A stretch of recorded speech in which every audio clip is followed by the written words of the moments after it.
नमस्कार, आप देख रहे हैं न्यूज एक्सप्रेस और मैं हूं आपके साथ शाफनी पटनायक। 22 अप्रैल को पहलगाम के बेसरन घाटी में आतंकियों ने धर्म पूजकर मासूम लोगों की जान ले ली। पाकिस्तान से आए दहशतगर्दों की पूरी कोशिश थी कि वह आतंक के हथियार से भारत की अखंडता की दीवार को तोड़ देंगे, लेकिन दहशतगर्दी की ये कोशिश उस समय नाकाम हो गई जब भारत ने एकजुट होकर पाकिस्तान को जवाब दिया। ऑपरेशन सिंदूर से जहां पाकिस्तान में आतंकी ठिकाने तबाह किए, वहीं भारतीय डेलीगेशन ने पूरी दुनिया के सामने पाकिस्तान की पोल खोली। अलग अलग देशों में गए सांसदों के दल ने पूरी दुनिया के सामने न केवल पाक को बेनकाब किया, बल्कि आतंक के खिलाफ भारत का स्टैंड भी रखा। और उससे भी बड़ी बात ये कि इस कदम ने विपक्षी सांसदों की सोच ही बदल डाली, वो भी इस कदर कि वो पार्टी लाइन से हटकर अपनी राय दे रहे हैं। कांग्रेस सांसदों को ही ले लीजिए, शशि थरूर के बाद अब सलमान खुर्शीद ने अपने बयान से कांग्रेस को चौंका दिया है और राजनीतिक हलकों में एक नई तरह की चर्चा को जन्म दे दिया।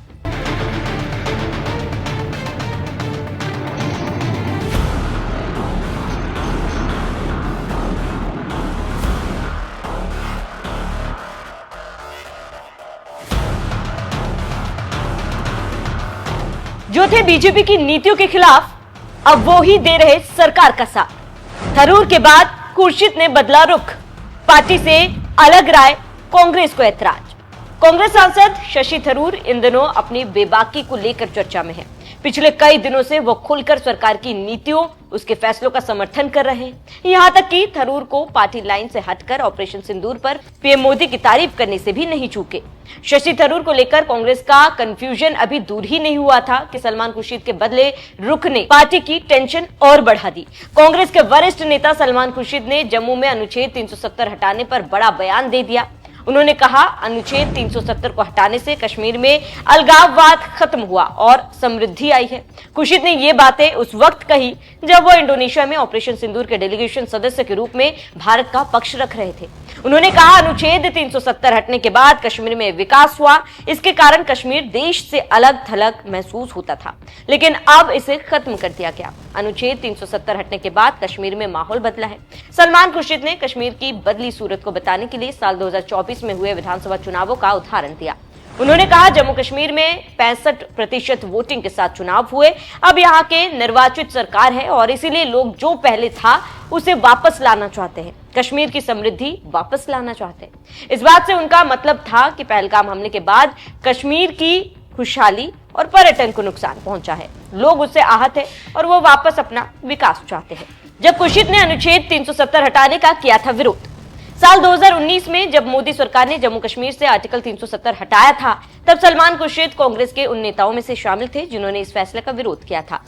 तब उन्होंने कहा था कि यह राज्य सिर्फ जमीन या लोग नहीं था, यह भारत के विचार के अंदर एक विचार था। जम्मू कश्मीर का जुड़ाव कई कारणों के चलते हासिल नहीं हो पाया था। यह सोचना कि अनुच्छेद 370 को समाप्त करके हासिल हो सकता है, तो यह कपोल कल्पना मात्र है। बता दें कि सलमान खुर्शीद भारत सरकार की ओर से भेजे गए उस डेलीगेशन में शामिल है जिन्हें ऑपरेशन सिंदूर और आतंकवाद पर भारत का पक्ष दुनिया को बताने के लिए अलग अलग देशों में भेजा गया। सलमान खुर्शीद का प्रतिनिधिमंडल दल दक्षिण एशियाई देशों की यात्रा कर रहा है। इनमें इंडोनेशिया, मलेशिया, दक्षिण कोरिया, जापान और सिंगापुर जैसे देश शामिल है। सलमान खुर्शीद के साथ बीजेपी सांसद अपराजिता सारंगी, ब्रिजलाल, प्रदन बरुआ, हेमंग जोशी हैं, जो टीएमसी से सांसद अभिषेक बनर्जी भी इसी दल में है।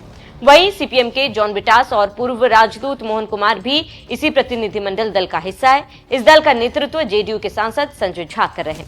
बहरहाल, जिस तरह से विपक्षी नेता विदेशों में भारत का स्टैंड मजबूती से रख रहे हैं, उसे दुनिया में तो भारत का पक्ष मजबूत हो रहा है, लेकिन मोदी सरकार की नीतियों को लेकर उनकी बदलती सोच उनकी पार्टी के लिए टेंशन बढ़ा सकती है। कांग्रेस में तो ये समस्या विकराल होती जा रही, पहले शशि थरूर और अब सलमान खुर्शीद। थरूर पर तो पहले से ही कांग्रेस कमान कसने की कोशिश कर रही है। उनके कई बयानों को लक्ष्मण रेखा का उल्लंघन माना गया। पार्टी के कई नेताओं ने तो उन्हें बीजेपी का सुपर प्रवक्ता तक करार दिया। अब खुर्शीद पर पार्टी का क्या स्टैंड है, ये देखने वाली बात होगी। बहरहाल, आप इसे कैसे देखते हैं, कमेंट कर हमें जरूर बताएं।